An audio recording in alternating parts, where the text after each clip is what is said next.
বরিশালের অজপাড়া গাঁ দেবীপুর গ্রামের মাঝখানে এক বিরাট দিঘি। লোকেরা একে ডাকে কালো দিঘি।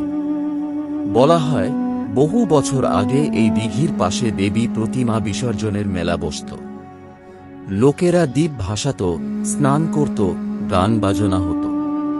কিন্তু এক রাতে সবকিছু বদলে গেল। দেবীপুরের জমিদার রঘুনাথ চৌধুরী ছিল নিষ্ঠুর। তার কোনো সন্তান ছিল না। সে চেয়েছিল অমরত্ব আর উত্তরাধিকার। গ্রামে গোপনে আসত এক তান্ত্রিক, যাকে লোকে বলতো অঘরী। অঘরী তাকে বলেছিল, অমরত্ব চাইলে রক্ত দিতে হবে। মানুষের প্রাণ চাই দেবীর কাছে। পূর্ণিমার রাতে দিঘির জলে রক্ত মিশলেই তুই মৃত্যুকে জল করবি। জমিদার ভয় পেল না। সে গ্রাম থেকে 3 কিশোরীকে ধরে এনে বলি দিল। তাদের চিৎকার মিশে গেল দিঘির জলে। সেই রাতেই দিঘির রং কালো হয়ে গেল, যেন অন্ধকার নিজেই নেমে এসেছে। পরদিন গ্রামে ছড়িয়ে পড়ল গুজব। রাতে দিঘির জল থেকে নাকি মেয়েদের কান্না শোনা গেছে। লোকেরা ভয়ে দিঘির ধারে যাওয়া বন্ধ করল।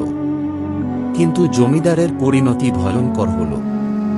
সে পাগলের মতো চিৎকার করতে লাগল, ওরা আমাকে ডাকছে, আমাকে টেনে নিচ্ছে।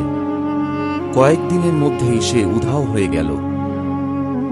লোকেরা বলতো জমিদারকে কালো দিঘির জলে টেনে নিয়ে গেছে প্রেতরা। তারপর থেকে দিঘি আর কারো কাছে আশীর্বাদ নয়, অভিশাপ হয়ে উঠল। 100 বছর পর ঢাকার এক বিশ্ববিদ্যালয়ের অধ্যাপক অমরেশ দত্ত শুনলেন এই কাহিনী। লোকবিশ্বাস ও লোককাহিনী নিয়ে তাঁর গবেষণা ছিল। তিনি ভাবলেন, এটা শুধুই গুজব, বাস্তবে কিছুই নেই। অমরেশ তাঁর ছাত্র রাহুল আর স্থানীয় গাইড মকবুলকে নিয়ে দেবীপুরে এলেন। গ্রামের প্রবীণরা তাদের সাবধান করল, বাবু, ওখানে গেলে আর ফেরা হয় না। পূর্ণিমার রাত কাছে আসছে, দূরে থাকো। কিন্তু প্রফেসর হাসলেন, অশিক্ষার অন্ধকারই এসব কুসংস্কার। আমি সত্য বের করব। তারা রাতে দিঘির ধারে তাঁবু ফেলল। চারপাশ নিস্তব্ধ, শুধু ব্যাঙের ডাক আর বাতাসে পাতার খসখস। প্রথমে সব স্বাভাবিকই মনে হচ্ছিল, কিন্তু হঠাৎই টর্চ বন্ধ হয়ে গেল। দিঘির জল অস্বাভাবিকভাবে কেঁপে উঠল। কুয়াশার ভেতর থেকে ভেসে উঠল এক নারীর আকৃতি। ভেজা চুল, সাদা শাড়ি, মুখে বিকৃত হাসি। সে মিষ্টি কণ্ঠে বলল, আমাকে মুক্ত করো। প্রফেসর যেন মন্ত্রমুগ্ধের মতো দাঁড়িয়ে রইলেন। রাহুল টেনে ধরতেই তিনি বললেন, তুমি কি দেখছ না? এটা হয়তো প্রাচীন কোনো আত্মার ছায়া। তখনই মহিলার মুখ বিকৃত হল। চোখ লাল হয়ে জ্বলে উঠল, দাঁত বেরিয়ে গেল। সে জলের ভেতর থেকে গর্জে উঠল, রক্ত চাই, মুক্তি নয়। মকবুল চিৎকার করে দৌড় দিল, রাহুলও ছুটল তার পেছনে। কিন্তু প্রফেসর দাঁড়িয়ে রইলেন ঘোরের মধ্যে। অমরেশ হাল ছাড়লেন না। তিনি বললেন, আমাকে সত্য বের করতেই হবে। গ্রামের পুরনো কাগজপত্র ঘেঁটে তিনি জানলেন, জমিদার আসলেই মানব বলি দিয়েছিল। অঘরী তান্ত্রিক এখনো দিঘির তলায় বাঁধা আছে, তার আত্মা মুক্ত হয়নি। পূর্ণিমার রাতে আবার তারা দিঘির ধারে গেল। চাঁদের আলো, দিঘির জল যেন আরো কালো। চারপাশে নিস্তব্ধতা। হঠাৎ বাতাস জমে উঠল। চারিদিকে শোনা গেল শিকল ঝনঝন, অচেনা মন্ত্রোচ্চারণ।